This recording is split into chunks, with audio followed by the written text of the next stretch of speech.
Welcome to sociology classes. मैं हूं आपका दोस्त शिबू। आज हम डिस्कस करने वाले हैं लैंड रेवेन्यू सिस्टम के बारे में। ब्रिटिश इंडिया में हम बहुत सारे अलग अलग तरीके का लैंड रेवेन्यू सिस्टम देखते हैं, लेकिन इनमें से जो तीन इंपॉर्टेंट है इनके बारे में आज हम डिस्कस करने वाले हैं। वो है जमींदारी सिस्टम, रायतवाड़ी सिस्टम और महलवारी सिस्टम। ब्रिटिशर्स जब इंडिया में थे, उनका एक मेजर सोर्स ऑफ इनकम था लैंड रेवेन्यू, यानी कि लैंड से जो ज़मीन से जो पैसा कलेक्ट किया जाता था वो एक मेजर सोर्स ऑफ इनकम है। ये लैंड से रेवेन्यू जो लिया जाता था वो बेसिकली फार्मर्स यानी कि किसान से लिया जाता था। इस वजह से हम देखते हैं कि ब्रिटिश इंडिया में किसान को बहुत ज़्यादा एक्सप्लॉयट किया जाता था। हम इंडिया एक बहुत ही वर्स्ट कंट्री है, बहुत अलग अलग तरीके का लोग रहते हैं, हम अलग अलग जगहों पर अलग अलग सिस्टम देखते हैं। इसी तरीके से लैंड रेवेन्यू सिस्टम भी हम इंडिया के अलग अलग हिस्सों में बहुत ही डिफरेंट तरीके के देख सकते हैं। इनमें से जो सबसे ज़्यादा इम्पॉर्टेंट है वो है ज़मींदारी सिस्टम, रायतवाड़ी सिस्टम और महलवारी सिस्टम। यहाँ पर इन तीनों के बीच में जो बेसिक डिफरेंस है वो है मोड ऑफ पेमेंट, यानी कि किस तरीके से पेमेंट किया जाता था, उसके हिसाब से हम इन तीनों को डिफरेंशिएट कर सकते हैं।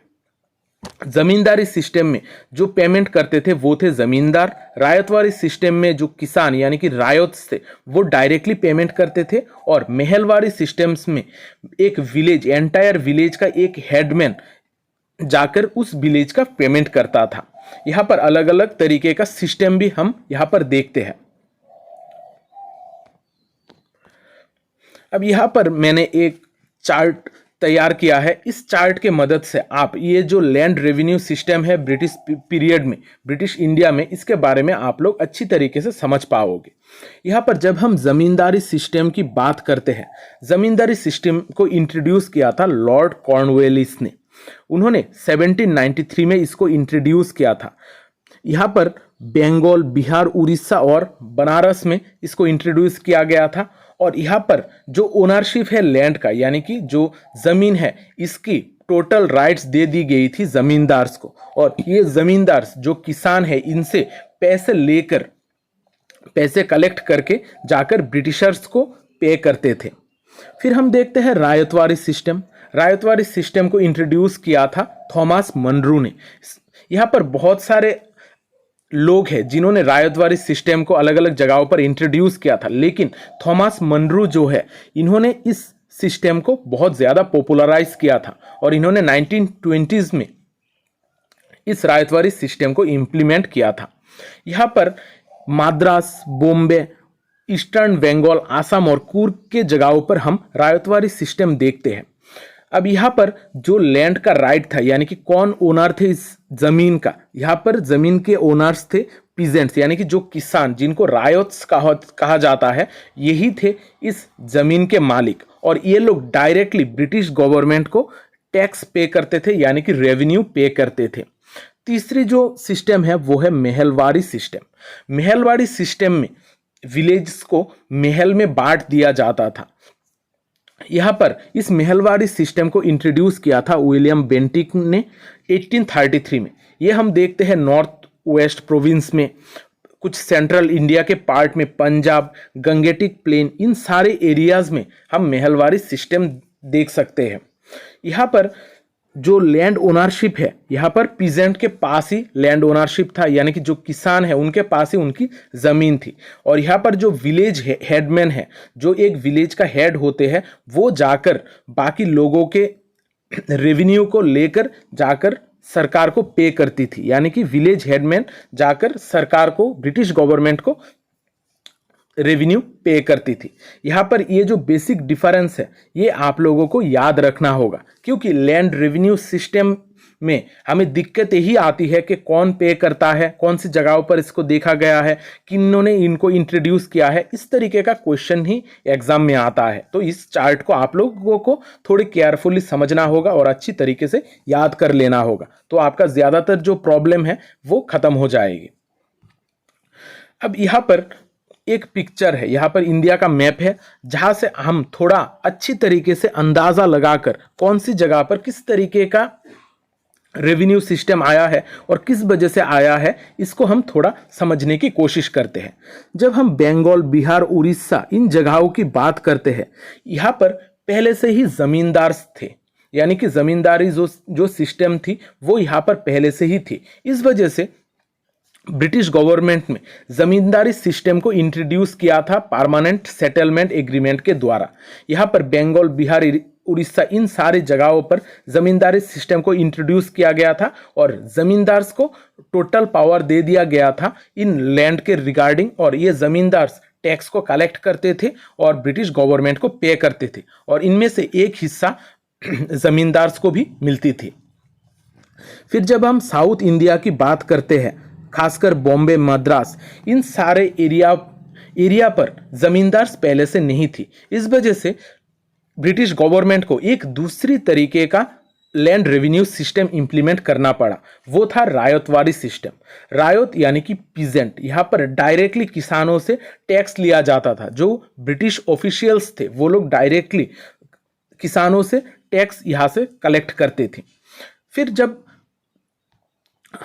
हम सेंट्रल या फिर जो नॉर्दर्न इंडिया है, यहाँ की जब हम बात करते हैं, यहाँ पर ना रायतवाड़ी सिस्टम ना जमींदारी सिस्टम, ये सारी चीज़ें इंप्लीमेंट नहीं किया जा सकता था, क्योंकि यहाँ पर हम देखते हैं कि नॉर्दर्न इंडिया में लोग कम्युनिटी बेस्ड फार्मिंग कर रहे थे, यानी कि लोग, एक गांव के लोग इकट्ठा होकर फार्मिंग करते थे, खेती करते थे। इस वजह से इनको बांटना थोड़ा इम्पॉसिबल टास्क हो गया था। इस वजह से ब्रिटिश गवर्नमेंट ने यहाँ पर एक अलग तरीके का सिस्टम की चालू की थी। यहाँ पर वो विलेजेस को एक महल में बांट देते थे, यानी कि एक जो बड़ा विलेज है उसको एक महल बना देते थे, महल घोषित कर देते थे, या फिर जो छोटे छोटे विलेज है, 2-3 छोटे छोटे विलेज है, इनको इकट्ठा करके एक महल डिक्लेयर कर दिया जाता था। और यहाँ पर जो भी रेवेन्यू होगा वो एक विलेज हेडमैन चूज किया जाता था, जो जाकर ब्रिटिश गवर्नमेंट को वो पैसा दे देगा। इस तरीके से हम इंडिया के अलग अलग हिस्सों में अलग अलग तरीके का लैंड रेवेन्यू सिस्टम देखते हैं। अब इन सारे जो लैंड रेवेन्यू सिस्टम है, इनको हम थोड़ा डिटेल में समझते हैं। जब जमींदारी सिस्टम की बात करते हैं, यहाँ पर इसको इंट्रोड्यूस किया था लॉर्ड कॉर्नवालिस ने। इसको हम बंगाल, बिहार, उड़ीसा, बनारस में देखते हैं। और यहाँ पर जो ओनरशिप है लैंड का, वो जमींदार के पास ही था, और साथ ही साथ यहाँ पर रेंट भी जमींदार से कलेक्ट करते थे। अब जमींदारी सिस्टम में बेसिकली होता क्या था? जमींदारी सिस्टम को परमानेंट सेटलमेंट एग्रीमेंट के द्वारा इंट्रोड्यूस किया गया था लॉर्ड कॉर्नवालिस के द्वारा 1793 में। यहाँ पर जो राइट थे लैंड के, यानी कि जो जमीन थी, जमीन की राइट दे दी गई थी जमींदार्स को, यानी कि जमींदार्स के पास ही इन टोटल लैंड का राइट होता था। अब ये जो राइट है, इनको इसको लेना पड़ता था। यहाँ पर पहले बिडिंग, यानी कि जिसको हम नीलामी कहते हैं, नीलामी होती थी। नीलामी में जो जितना ज़्यादा पैसा देगा उसको ही ये ज़मीन दे दी जाती थी, यानी कि ज़मींदारी की नीलामी होती थी। जो जितना ज़्यादा बिडिंग करेगा, यानी कि बोली लगाएगा, उसको ही ये ज़मीन दे दी जाती थी। और यहाँ से जो भी टैक्स कलेक्ट करेंगे वो सारे ज़मींदार से करेंगे। यहाँ पर बेसिकली ब्रिटिश गवर्नमेंट और जो फार्मर्स है, इनके बीच में एक इंटरमीडियरी को सेट किया गया था, जिनको हम जमींदार कहते हैं। यहाँ पर जो भी लैंड रेवेन्यू इकट्ठा किया जाएगा, उनमें से उसको 11 हिस्सों में बांटा जाता था।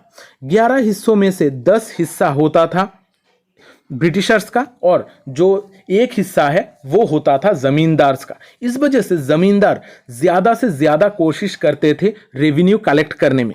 यहाँ पर मैं एक चीज़ आप लोगों को बोल दूं कि जो पहले बोली लगाई जाती थी, वहाँ पर ही डिसाइड कर दिया जाता था कि कितना टैक्स के पे करना पड़ेगा ज़मींदार्स को उस जगह के लिए। इस वजह से पहले से ही एक तय कर दिया जाता था। इस वजह से जो रेंट था वो भी बहुत हाई हो जाता था। ये जो जमींदारी सिस्टम है, इसको वेस्ट बंगाल, बिहार, उड़ीसा, ये सारे जगहों पर इसको इम्प्लीमेंट किया गया था। अब यहाँ पर इसमें एक इंटरेस्टिंग फैक्ट है, वो है सनसेट क्लॉज।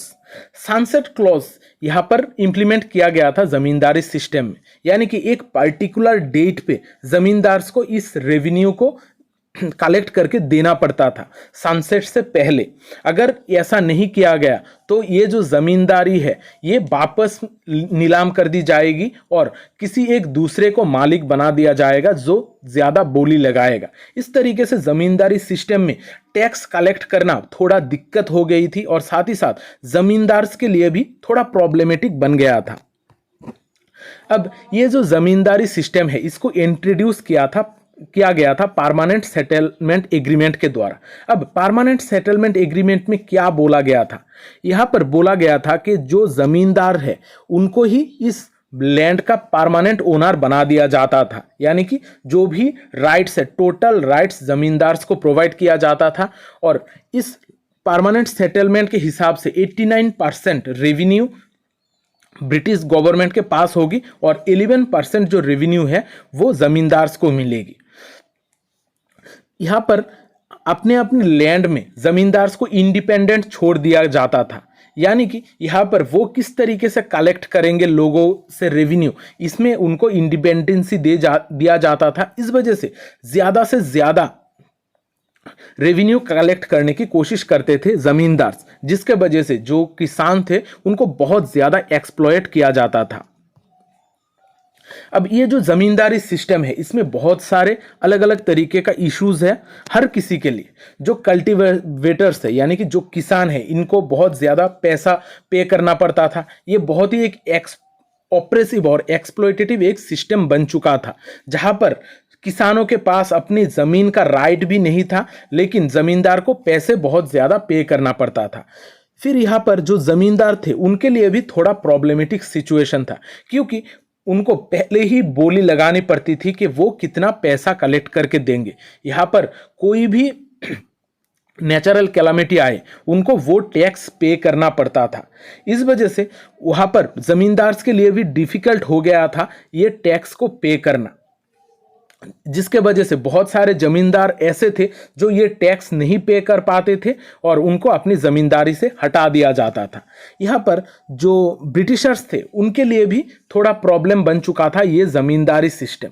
यहाँ पर जमींदारी सिस्टम के वजह से लोग खेती करना धीरे धीरे कम कर रहे थे। यहाँ पर जो खेती का सिस्टम है ये बहुत ही एक्सपांड धीरे धीरे हो रहा था, लेकिन मार्केट में प्राइस बहुत ज़्यादा हाई हो रहा था। इस वजह से ये ज़मींदारी सिस्टम जो है धीरे धीरे फेल करने लगी और जो ब्रिटिशर्स थे उनके जो प्रॉफिट है वो भी धीरे धीरे कम होने लगा।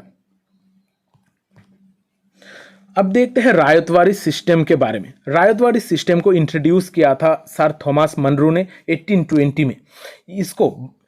ये रायतवाड़ी सिस्टम को हम मद्रास, बॉम्बे, ईस्टर्न बंगाल, आसाम और कुर्ग में देखते हैं। यहाँ पर जो ओनरशिप होता है लैंड का ये बेसिकली रायत से यानी कि पीजेंट्स किसानों के पास ही होता है और वो लोग डायरेक्टली रेंट को ब्रिटिश गवर्नमेंट को पे करते थे।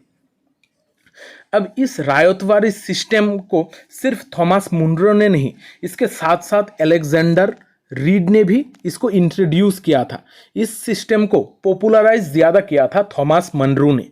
इस रायतवाड़ी सिस्टम में जो लैंड रेवेन्यू होता था वो डायरेक्टली पे करते थे किसान गवर्नमेंट को, और ये जो किसान है इनको ही कहा जाता है रायत।